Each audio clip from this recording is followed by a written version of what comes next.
Il y a une lumière quand on regarde, on voit la bonté et la méchanceté des gens. Quand le soleil brille, il y a de l'infrarouge, mais les yeux ne le perçoivent pas. Les moustiques, par exemple, voient ça. Ce qu'on appelle les rayons X, c'est de la lumière. Hein? C'est caché aux yeux des hommes. Toute sagesse commence par la lumière. Vous devez aspirer à ça. Christ était la lumière des hommes. La lumière est la première colonne de la sagesse. Quel que soit ce que vous allez faire, il vous faut la lumière. Le trône de Dieu, où Dieu est assis, il y a les 7 couleurs de l'arc-en-ciel qui sont les 7 spectres visibles pour les yeux humains.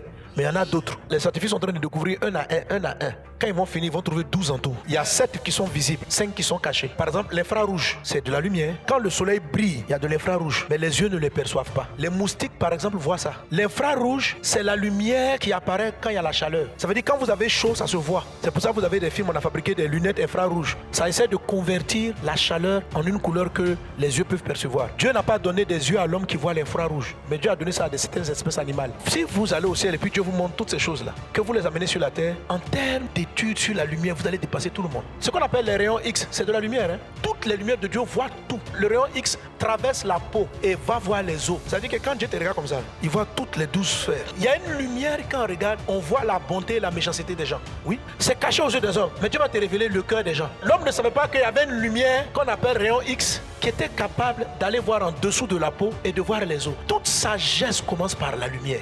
Un médecin, pour pouvoir te soigner, il a besoin de dire que la lumière soit pour que voir qu'est-ce qui se passe dans ton corps et puis apporter le remède. Donc, quand Dieu voit là, c'est de la lumière. Ce qui va se passer, c'est que quand vous allez prier, tu vas arriver au boulot comme ça et puis Dieu va te dire, aujourd'hui, je vais te montrer qui est là. Tu tournes tes yeux vers la personne, tu regardes, tu vas voir quel démon est derrière la personne. Et puis tu vas voir qu'est-ce que le démon est en train de vouloir manger dans sa vie. Donc, tu peux regarder la personne, tu vois un esprit ténèbre, tu vois dans son cœur sa bonté qui brille aussi. Et puis tu vois le démon est en train d'essayer de prendre. Et c'est là que vous commencez à donner des résultats aux gens, les gens ne comprennent pas. Vous commencez à orienter les personnes, c'est ce qui va faire votre différence. C'est ce don-là que vous allez avoir. Vous devez aspirer à ça. Dans les dons spirituels, on appelle le don de discernement des esprits. C'est-à-dire que c'est un don. Dieu te donne ça. Mais si tu n'aspires pas, il y a un Corinthiens 14 dit aspirez au don. Mais vous n'aspirez pas. Vous voulez que ça tombe sur vous. Ça ne va pas venir. Ça fait partie des eaux d'en haut. Quelqu'un se lève pour dire, oh Jésus, bâtis en moi ta sagesse. Bâtis en moi ta sagesse.